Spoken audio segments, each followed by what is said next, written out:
దురదృష్టం రామోజీరావు గారు లేరు అనుకుంటే వాళ్ళ అబ్బాయి గారు కూడా ఉన్నట్టున్నారు. ఇప్పుడు ఆయన పేపర్లో ఇవాళ చూడండి రాస్తారు.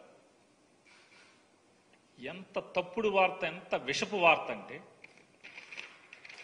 జగన్ రక్షణకే 986 మంది, ఇంట్లో ఉంటేనే ఇంతమంది, బయటకెళ్తే 2-3 ఇంతలు.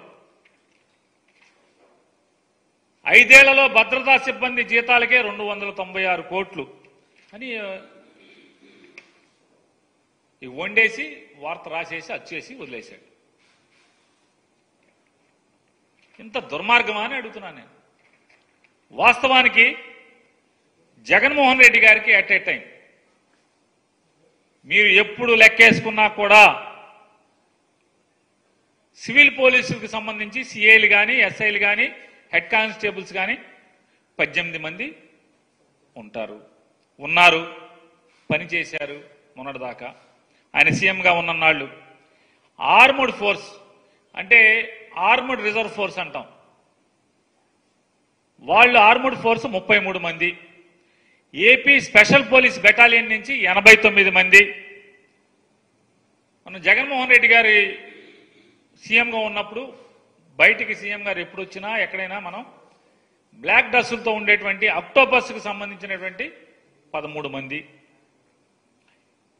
వీళ్ళు కాకుండా సీఎం గారి ఇంటి సరిహద్దుల్లో అంటే ఇంటి చుట్టూ కానీ లేకపోతే ముందు కానీ ఎటుకన్నా కానీ 23 మంది.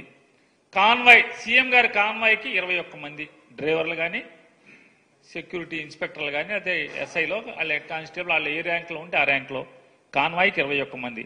మొత్తం 196 మంది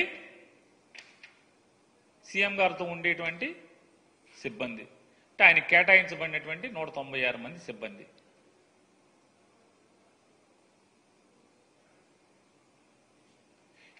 ఈ 196 మంది అయితే వీళ్ళు తప్పితే ఇంకెక్కడన్నా ఉన్నారా? ఇందులో అంతా కలిపి సీఎం గారికి బెంగళూరులో సెక్యూరిటీ లేదు, కావాలంటే మీరు ప్రభుత్వం మీ దగ్గర ఉంది చూసి చెప్పండి. కేవలం హైదరాబాద్లో సీఎం గారి ఇంటి దగ్గర మొన్న కొన్ని టీవీల్లో తెగ వార్తలు రాశారు. జగన్మోహన్ రెడ్డి గారి లోటస్ పాండ్లో ఆక్రమణలో కొట్టేశారని. సీఎం గారికి ఏం పడినా బాబు ఆక్రమణలకి? సీఎం సెక్యూరిటీ వింగు సీఎం గారి ఇంటి బయట పోలీసులు పడుకుంటాకి, ఆఫ్ డ్యూటీలో ఉన్న వాళ్ళు పడుకుంటాం కోసం తాత్కాలికంగా ఫుట్పాత్ మీద రేకుల షెడ్ నిర్మాణం చేశారు.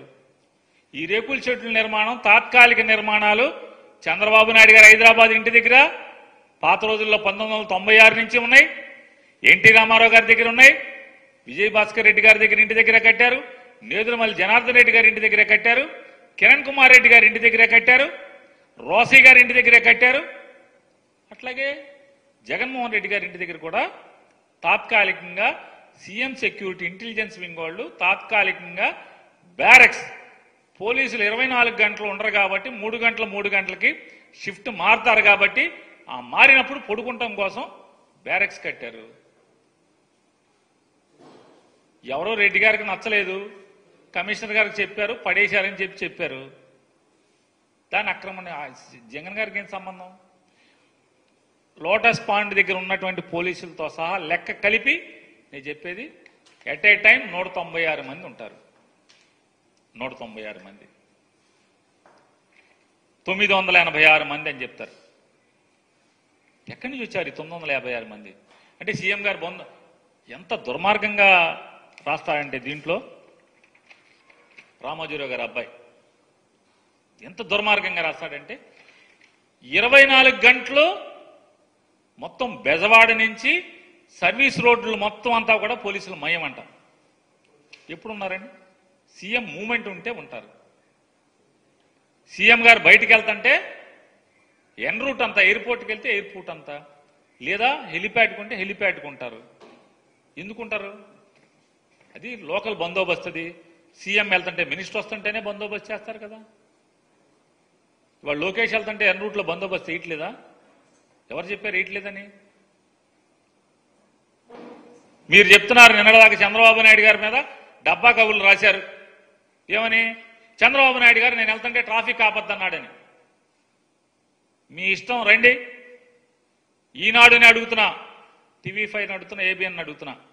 చంద్రబాబు నాయుడు వెళ్తుంటే ట్రాఫిక్ ఆపకుండా పలానా ఊర్లో ట్రాఫిక్ ఆపట్లేదు, బెజవాడతో సహా ఎక్కడ ఆపట్లేదు. మరి మీరు రాశారు కదా ట్రాఫిక్ ఆపుతున్నా నా కోసం ఆపబాకండి అని. చంద్రబాబు నాయుడు గారి కారు ఏ సిగ్నల్ దగ్గరన్నా ఆగిందా? లేదా ఆ రూట్లో చంద్రబాబు నాయుడు గారి కారుతో పాటు, కాన్వాయ్తో పాటు ఎవరి కార్లన్నా కానీ మోటార్ సైకిల్ కానీ వెళ్ళినాయా? ఫోటోలు టీవీలో ఏమన్నా వార్తలు చూపిస్తారా మీరు?